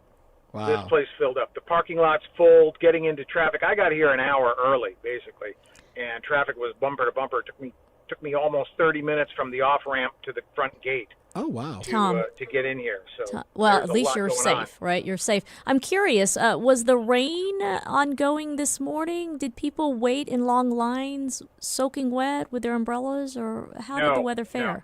No, the weather cleaned up around 8, 9 o'clock, and it was overcast and cloudy, cool, and then for Houston, and then it just got considerably better and better and better, and we're literally under blue skies with clouds all around us. That's great. Now my car is telling me it's 87 degrees, so that's why I'm sitting in it in the air conditioning, because I stood out there for quite a long time, and I had to go ask for a water bottle from one of the supervisors to rehydrate. As I understand, Portugal is playing Congo. Congo is using Houston as their home base. Is there a sense that Congo becomes our home team today? That's entirely possible. I did not see a lot of Congo fans. That's a pretty long flight, and that's pretty expensive to get here. But the Congolese fans that I did saw were very enthusiastic, and the Portuguese fans are just rabid. Everyone's in red. Everyone's got a jersey on that says Ronaldo 7 and his number 7. So, who could they be referencing with that? Some unknown player, no doubt. Yeah, I mean, my statement would be Messi. Who? So, Tom, independent of those inside the stadium, at FanFest on the other side of town, are there fans that are able to enjoy it outside of the stadium, whether they be at FanFest or just waiting outside at a watch party, maybe at a... I would say FanFest would be doing well. Yeah. What can you say about a carnival that goes on for a month? Everyone's going to go through there, including me. I mean, I went through there. A carnival on for a month? You're speaking my language there. All right. In the heat and humidity. Yes, Tom, thank you very much. Continue to follow what's going on, and when story warrants, we'll be back to you. Tom Peruvian is a reporter for Houston Public Media, and he's covering World Cup for us today. Thank you, Tom. Thank you. You guys have a great day. Thank you very much. All right, there we go. We've been all around. We have looked at the Middle East on today's show. We've talked organ donors. We have looked at the weather and now FIFA World Cup. And there's still more. There's the arts coming up next. Hillary Hart from Theater Under the Stars is going to share with us the impact that the performing arts has beyond the stage into our community. All that's coming up next right here on Hello Houston on News 88.7.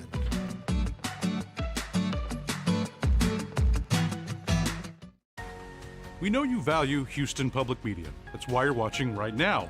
So take the next step and become a new member of the station you rely on. Every gift makes a difference.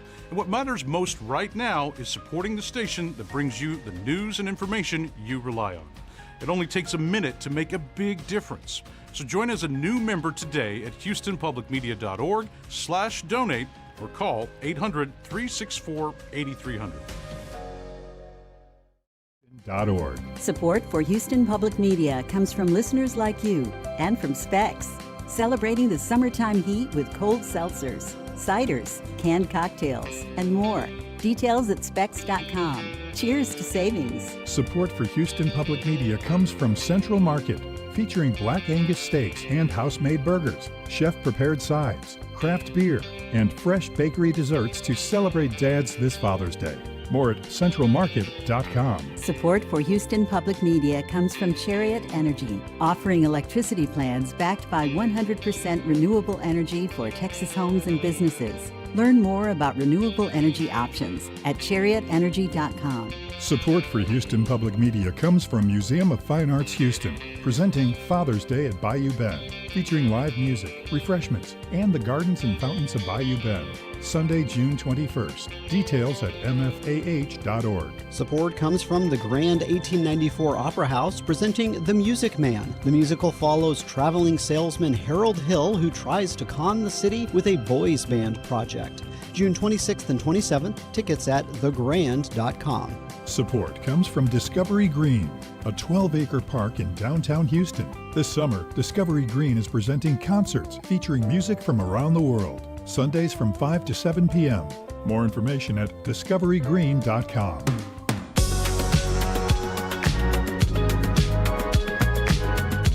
And now back to Hello Houston. To comment on today's topics, call or text 713-440-8870 or email us at talk@hellohouston.org. Now here's Ernie Manouse and guest host Chau Nguyen. Performing arts producer and presenter Theater Under the Stars has had a profound impact on our community, not just by the work they present, produce, or even create, but by the impact they have on Houston as a whole. Everything from the economic impact they have on our city to the ability to help students grow, learn, and improve test scores. TUTS Executive Director Hillary Hart sat down with me for an episode of InnerViews to talk about all of that and so much more. Here's just a part of that conversation. Big part of what you folks do too is also the education and outreach portion of it. And I think people lose sight of that in the glitz and glamour of the main stage, but there is also a commitment into the community. That's right. That's right. So we have 2 year-round schools they're training programs. One is the Humphrey School of Musical Theater, which is technique-based training, and it's from everybody who, like me, will never have a career on stage, all the way to the Broadway bound. Which you have had some of, which we have had fabulous. some, and then we have our school, The River, which is also a training program, which we use musical theater and the visual arts to provide arts access and arts training and education, and quite frankly, performance opportunities to our community of disabled and our ADA and IDD population here in He and so, and what's great about it is Dan and I have been very intentional. Who's the artistic director? Yes, sorry. He and I have been very intentional since we got here to start to bring those programs together over the last several years. And so Dan talks about it in terms of like a Venn diagram. It's that overlap of main stage and the Humphrey School and the River. And then we have our community engagement programs, which are completely separate. But when all of those things come together in that middle, it's where I think we really shine and prove our worth. And so, we work with other nonprofits that are non-arts. I mean, Dress for Success Houston, Combined Arms, Floss, New Hope Housing. So, I mean, there's a bunch of organizations that we work with, Children's Memorial Hermann Hospital. It's, there are the arts actually, whether you think about it, and you kind of made this point earlier, or not, permeate absolutely every aspect of our lives, whether we're conscious of it or not. And that includes the medical field and technology and innovation and what we're wearing today. And, so it's, again, I go back to I think the arts are a critical part of our community conversation when we talk about what does resilience look like for the city of Houston long term, what does innovation look like long term for the city of Houston. The arts are a critical component of that. Yeah, it makes me think that what you folks do doesn't just happen on a stage. That's right. And people need to realize that. Yeah. But there's also something else, and I don't know that much about it, so you'll have to walk me through this. I'll try. A joint venture you have going on with Disney right now. Oh, we have the most amazing program that we've been truly blessed to launch. Disney chose us here in Houston to launch the Disney Musicals in Schools program. And we have spent the last year, this was the inaugural year, spent the last year working with Title I elementary schools. And we go in and with our teaching artists and a little bit of support from Disney in terms of just curriculum structure and that kind of thing, we have taught the teachers in these elementary schools how to create a musical inside their own and create their own performing arts department or program inside their school. And so anyway, so they work on it all year long, and then it culminates in a student sharing. We did it at the Hobby Center this year. And to watch I don't even know how many, several hundred just little itty bitty elementary school kids. They were so cute and talented, come into that space and look up and just be so overwhelmed by being on the big stage, and their parents and it was truly magical. And it goes beyond that moment, right? Like it's the teach a person how to fish kind of metaphor. And so being able to be part of that program, knowing that there is a ongoing legacy, so to speak, that these individual schools can create for themselves, I think is what we're really interested in. It isn't just that one hit moment. It's that what is that ongoing enrichment that we can help them bring to their kids' lives. And I'm assuming because it's with Disney, you get to use Disney material, and the kids already have that connection and love for it, and that actually inspires them more, I would think. They do, yes. Disney allows the schools to choose from a menu of their Disney Junior titles, and so each school got to choose their own program and their own intellectual property and develop it. And a little off base, but I'm sure you can address this part of it too, that when a student does get to perform in the arts, what it impacts as far as their whole school experience. It's incredible. And there's so much data out now, finally. I think the performing arts and the arts in general have figured out how to more effectively quantify the experience. What it's hard to quantify a qualitative experience, but I do think there's so much data out. In fact, I was just in a meeting earlier this week, yesterday, talking about that and that students who are engaged in the arts, even if it's not daily activity, they're scoring 10.5% higher than those students who are not.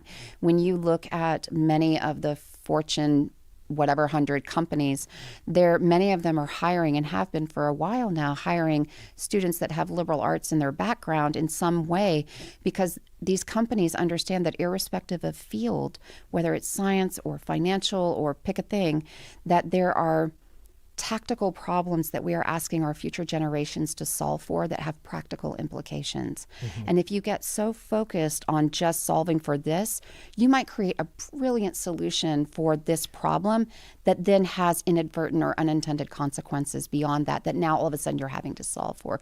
Whereas people and students who engage in the arts learn that idea of collaboration, learn the idea of problem solving through empathy, through scrappiness, quite frankly. The theater kids are nothing if not gritty, but finding ways through adversity. And I think that is something, especially in a post-pandemic era where so many of our kids were relegated to screen time only. Mm-hmm. It's so important for them. Again, we are by nature of what we are as a species, creatures of contact. And so to the extent that we are the ultimate opportunity for these students to come into contact with one another, create problem solving, build something together, is incredibly important. And it does show up in test scores. It shows up in the number of students who go on to institutions of higher learning. It shows up in all kinds of ways. So, yeah. When you talk about building something together and forward thinking and the future, there has been talk in our community about maybe TUTS is building a new building. We're looking at, I mean, I think that was part of the I don't want to say call it an exercise because that actually downplays the intention behind it. But I do think that, one of the things, as I mentioned earlier, that the pandemic gave us a chance to do is really look at the value proposition that we're bringing to the greater Houston community. And so we took that time to do a feasibility study and look at creative and collaborative space across the city.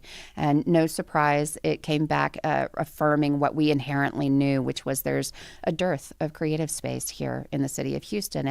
And so we started thinking about, well, what would it look like if we were to take what could be a watershed moment for our organization, also understanding that our colleagues and our friends at the Hobby Center have an incredible strategic plan that they're executing on right now. I mean, there's so much exciting, wonderful activity happening there that if we were to be able to move into and create a new asset for our community as a whole, what kind of opportunities would that open up by us opening up weeks at the Hobby Center for someone else, perhaps, or by having a new facility that is multi-purpose, multi-medium, that has, not only serves the programming that we do, but actually is able to then help others build capacity. So it's, we've been actually talking about this for a long time. It's not something that just came out of the blue. We've been talking about this since 2020, 2021. In fact, I think there were public-facing articles about just kind of our thought process. So yeah, we're moving toward that with intention, but with intention comes, being very cognitive of all of the external forces and what do we need to do now in order to make sure that when we are able to deliver on that we're doing it as good stewards of the resources that are being invested in us. Is it crazy fun excitement to think of that and to 100%. Throw out ideas and what it could be and what the future could look like? Or in your role, do you have to be like, slow your roll, everybody. We have to look at this and decide what is right for who we are, because there's just like so much you could do. The answer is yes. It is, but it's not just about, I mean, I want to be so clear that the vision behind this is that, yes, it has to be right for certain programs for TUTS, but it has to be right for Houston. Yeah. This is not just another building. The vision behind this opportunity is not about just another building. It's about a vision for the impact and the expansion of the presence of art and culture in the city. And so it has to be right for more than just TUTS. And that's what we're being very conscientious about. If I'm correct in assuming this too, what I understand is that it also is a place for other arts organizations to find a home. That's so right. As you find a home in the Hobby Center with other arts organization, a TUTS building, which I think should be called the Ernie Manouse Memorial Theater. But you know I'm just what? tossing the name. Whip out your checkbook. Let's go. Well, I don't have the check. That's the problem. So I think that's going to Sally, stand in I the take way. Sally. Yeah. But Pay. the other places can find a home within, and that everyone can't have a home at all That's the right. theaters that exist right That's now. right. But there is need for it. There is 100% need for creative space, both in terms of studio space, but also performance space. And so, yes, the idea is that it could be for other arts organizations, but independent artists too, and not just performing arts, but visual arts as well. And where does art and culture and community and innovation intersect? Like that's, Dan has his Venn diagram of the programming that we're doing. And then I, come in kind of like a bulldozer sometime and I'm like, and then here's my Venn diagram. And this is what this is. And so I think, it is something that is incredibly exciting. It's incredibly necessary, I think, for our city to be able to expand. When you talk about Houston, as being a world-class destination, the arts are a critical component of that. Every other major destination city, art and culture is right up there on the forefront of it, along with many other things that Houston has to offer, and that I think we should be promoting as well. But I do think that art and culture has to be a part of the conversation, and having new and exciting opportunities to provide that through the creation of a new facility is one way to do that. Do arts organizations, and I don't know, this is probably very generalized, but die if they're not always looking to the future? Can you just stay where you are and continue on, or should they always be innovative and growing? I think it's not a certainly not, this is not my idea in any way, shape, or form, but there is a life cycle to, I think, arts organizations, right? And there's the startup phase, and then you get to a growth pattern, and then there's a point, and the timeline for that differs, where you start kind of that, I don't want to call it a downward cycle, but it's just a stasis, right? Mm-hmm. Like you're just in stasis, doing what you're doing. And you do reach a point where that once you hit that, you have to start looking at innovating in some form or fashion. And that word is so broad, and it is intended to be so broad. Yeah. But you have to look at innovation in some form or fashion to make sure that you're actually, again, in the nonprofit sector, in the regional theater sector, you're serving the community that you represent and that you live in. And so there is 100% a necessary life cycle to, and it all requires startup, looking at it and thinking about it in some ways like a startup, that it's not just stewarding what you have into a different iteration. It really is about where are the strategic investments that you can make in the programming you're doing now. How do you effectively bring your audience and your community with you on that journey? Because it's super easy, and I do it too. It's super easy for all of us to get a little comfortable in the, well, this is the way it's always been. And you definitely can't think like that. You have to be looking toward the next thing. And while so much of, the TUTS staff specifically is just going at it day to day with, the daily, and they're looking, several months and maybe as much as 18 months out, Dan and I were hired to look 5 and 10 years out. And so our goal is to set that vision so that we can get there. And, you have to be careful, though. You can't look too far out, because things like the pandemic happen. And you're like, oh, I was just kidding. We're going to go this way now. So, it's funny because I also look at Broadway as where we started this conversation. Yeah. And I think to myself, all this talk of how many times we've heard Broadway's dead. It's never coming back. Yet Broadway's always coming back. And a big part of it now, like we talked about, the economics of it was so outrageous, and what was going in there. And for a while, the whole thought about Broadway is just a theme park, and it's all these big blown out things. And then you see what is really keeping, and I could be wrong in saying this, but keeping Broadway alive now for the next generations. All of a sudden, they've gone much smaller.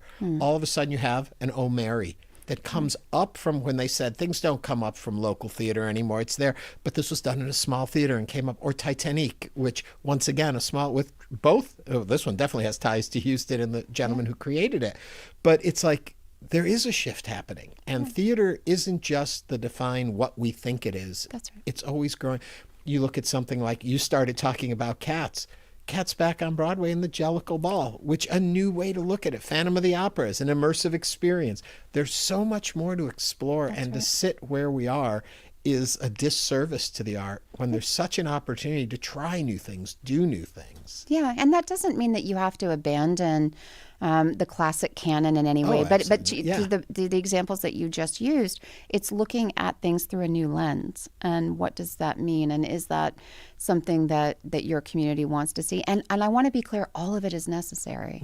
I think that there is a virtuous balance between the commercial theater that's coming into New York and out of New York, plus the regional theaters of all shapes and sizes and all types of programming that are contributing to the zeitgeist of what it means to be in the performing arts. And so many of the shows that are happening on Broadway do have regional theater out-of-town tryout productions to kick the tires and figure out what works and what doesn't. And I think that there's a lot of opportunity, actually, when I think about, scalable models of what musical theater can look like, so that more theaters can do the same show without it denigrating the actual storytelling. Like, how do you scale a new work to be able to be performed in a 500-seat house with a theater that has a budget of less than $500,000 all the way up to, a theater that has, $1.2 million production budgets, or whatever, pick a number. But it's that kind of thinking, and yeah, it's all necessary, and it's all important. And I think it's important, again, for a city, especially a city like Houston, to be able to offer as much of it as possible to the people that live here. Yeah. I asked you in the beginning what it was like your first day going into TUTS. When you walk into TUTS today, what do you feel? Depends on the day. No. Don't we all? Yeah, no, of course. No, it's, you know what? I think that there's There's a sense of excitement in many ways because, we have been talking about what does the future of our organization look like. We have a strategic plan that we're actively working inside, the structure of. And in fact, we're just going through an exercise right now of looking at benchmarking ourselves about where did we think we would be at this point and what is now what is almost 2 years, but later are these same goals the ones that we want to continue to advance forward. And I think, there's a real sense of excitement about this season that's coming up because it is an incredible season that Dan has curated and put together that spans. And I think, yesterday I was talking to him about it and I said, it's so interesting to me because the idea of community, love, and family is present in every single one of the shows in varying forms, including O'Mary, yes. It's really fascinating to me. And it's almost like there's a subconscious, through line to the season that's been selected. And he's done an incredible job. And it's also stuff that several, 2 or 3 regional premieres here in Houston that haven't been performed. So we're excited to bring that to the community. Theater Under the Stars Executive Director Hillary Hart. She sat down with me for an episode of InnerViews, and you can find and listen to full InnerViews conversations on YouTube. Coming up, an all-inclusive and inviting local park. Stay with us as Hello Houston continues.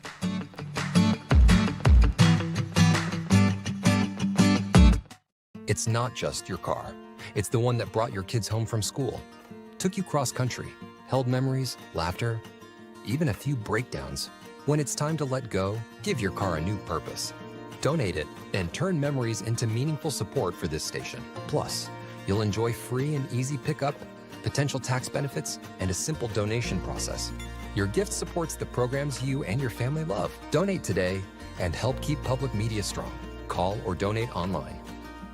This is Frontline on June 24th. Students are not buying the idea that an AI-driven future is inevitable. They're excited about AI. They want to use the tools in ways that will benefit them, but they also know that they are dealing with a product, and they don't want to have a product-driven future. They want to have a human-driven future. I'm Rachel Abrams. That's Today on the Daily from the New York Times. You can listen to The Daily tonight at 7. Your support for Houston Public Media powers the programs you trust and rely on. And your employer may help your contribution go even further. Many employers sponsor matching gift programs, doubling or even tripling employee contributions. It's an easy way to maximize your impact on the programs you rely on. Search for your company and get started today at houstonpublicmedia.org/match. PBS Drama on HPM+. The dramas you can't stop watching. Now in one place. Stream on demand. Catch up on past seasons with Passport. Search HPM+ on your smart and connected TVs. HPM+. Support comes from Metro. World Cup planning includes transit improvements intended to serve Houston after the final match. Metro provides bus, rail, and paratransit service and continues mobility enhancements across the region. More at ridemetro.org/Metro Now.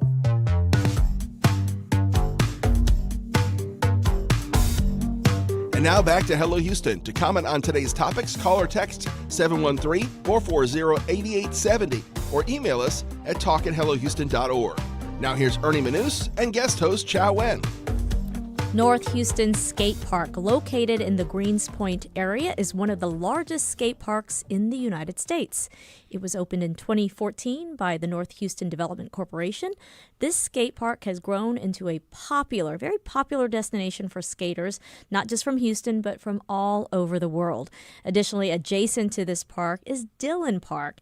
This is a park without limits, you can say, with features benefiting children of all abilities, including those who are both sight and hearing impaired, as well as wheelchair bound. So joining us to tell you more about these parks, We have Sally Bradford. She is the Executive Director of the North Houston Development Corporation. Sally, welcome to Hello Houston. Thank you for having me. So this is a little gem north of our city for all to enjoy. Tell us about the parks and what we can expect if we visit. Let me start by saying how it even happened.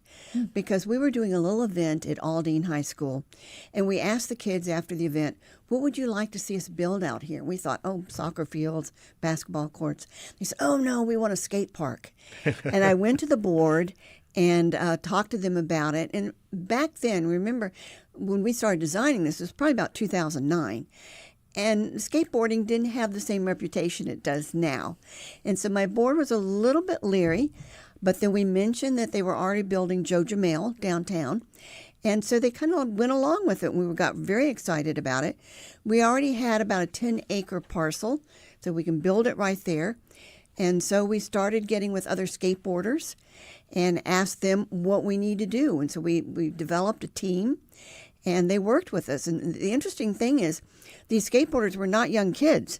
These were guys in their 40s, like Dr. M.D. Anderson and an attorney and Merrill Lynch executive that had been skateboarding when they were young. And then the idea of having this skateboard park, they got very excited and worked with us.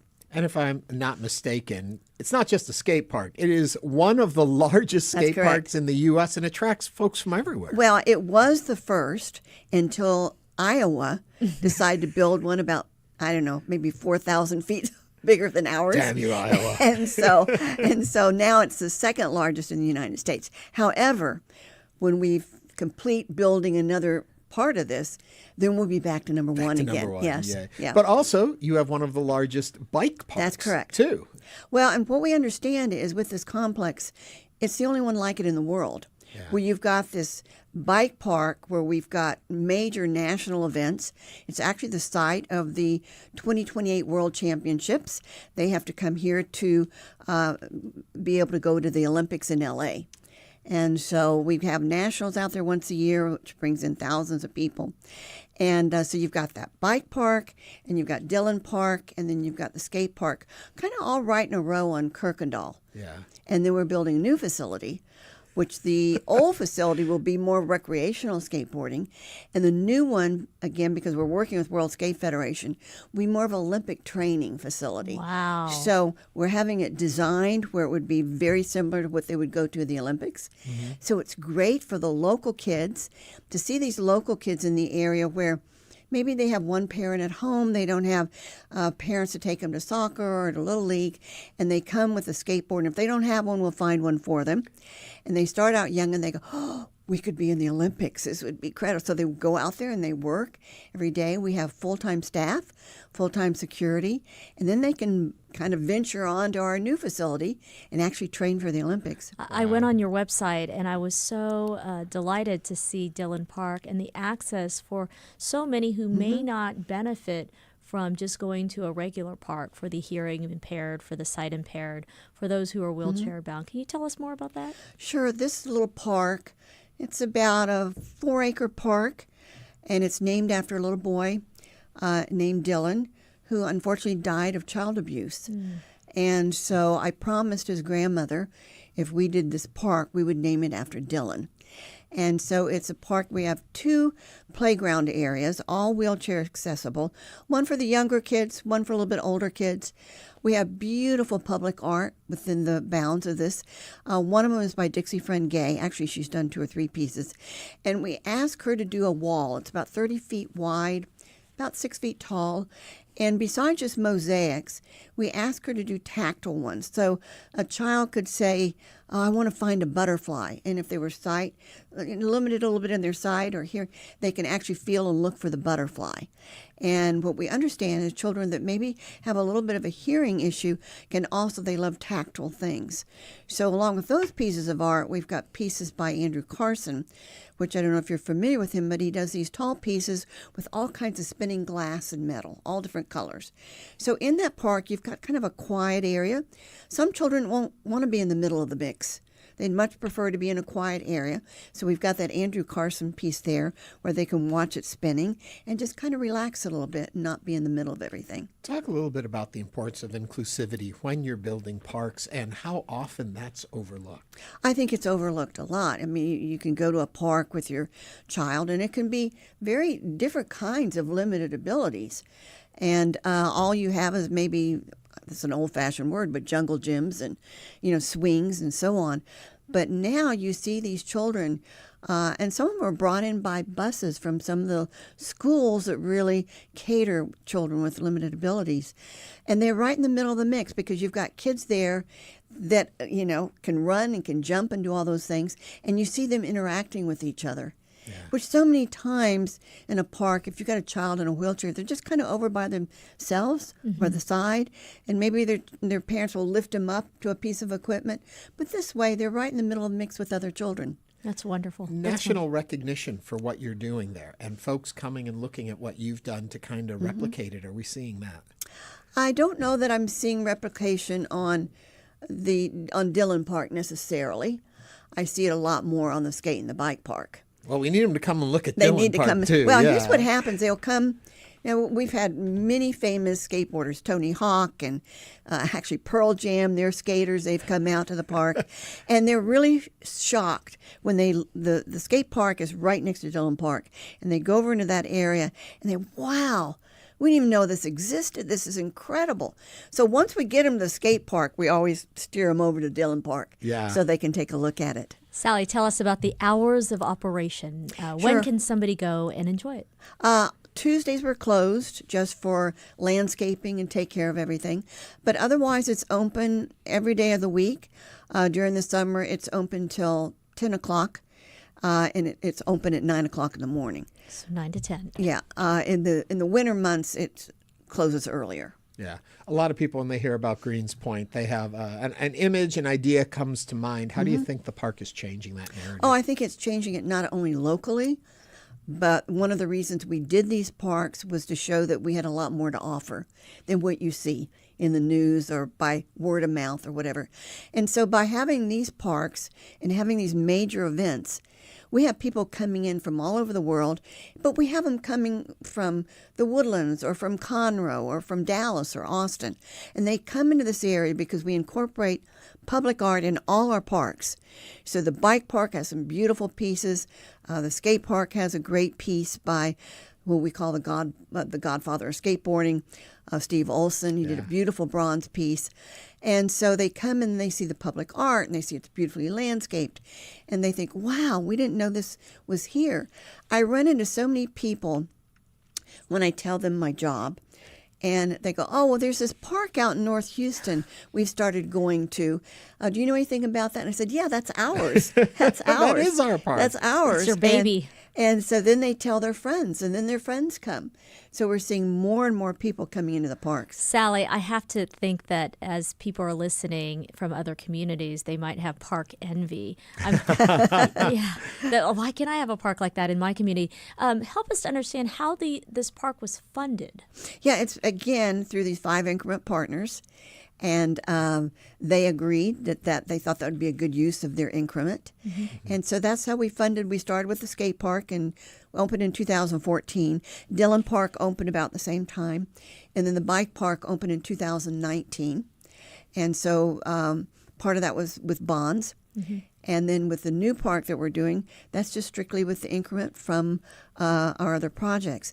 Now, the TURS, which the Tax Increment Reinvestment Zone, we don't just do parks. That's my passion. The art and the parks are my passion. But we have 2 street projects going on right now. We've built 2 bridges. We do sidewalks. We've funded a police station, 2 fire stations, well, 1 fire station, improvements to another one. So we have a varied amount of projects. Yeah. These are the ones I love talking about. Well, and this is the one where people can actually attend and have a good time and enjoy the day. Right. And folks need to realize, too, you don't have to be from the area. No. Anyone is welcome. That's it's right. a wonderful resource. Unlike probably most parks in this area, and like we like in Texas, bigger is better. Right. And we're right up there at the top of it. We are at the top. So Yes. if you're going out for a day, what's the one thing you got to see at the park? What do you always make sure you Well, I love the public art as part of it. Yeah, especially at the bike park. We have several pieces. One by Kevin Box, which is rock, paper, scissors. So it's a big, huge boulder with both paper and scissors. And we said, we were trying to figure out what to pick. And we go, how do kids solve their problems? Rock, paper, scissors. That's you know, great. so they love that one. We have other pieces out there also. Well, you folks have solved a big problem over in that area by giving us a wonderful park. Sally, thank you very much. Thank you. Sally Bradford is the executive director of the North Houston Development Corporation, and she's behind all this wonderful stuff happening over at the North Houston State Park, Skate Park and Dillon Park. Thank you for coming in. Thank you for having me. End of the show. Coming back tomorrow. See you tomorrow then. Okay, good. Chau will be with me. I hope you'll all join us back here. We'll have our current obsessions. We want to know what yours are. Share them with us starting now. Talk at hellohouston.org. See you tomorrow. Thanks for listening to Hello Houston. Join us every Monday through Friday from 11 a.m. to 1 p.m. to talk all things Houston. The Hello Houston production team includes Garrett Bowman, William Menhivog, Jen Altai, Todd Holslander, and Jim Kavachik. For the latest in local news, subscribe to the Hello Houston daily newsletter at houstonpublicmedia.org. Hello Houston is a production of Houston Public Media. The opinions expressed by the guests of this program are solely their own and do not represent the views of management, staff, or underwriters of Houston Public Media. This is News 88.7. Support comes from CenterPoint Energy, who have installed 150 weather monitoring stations to improve storm response and restore power more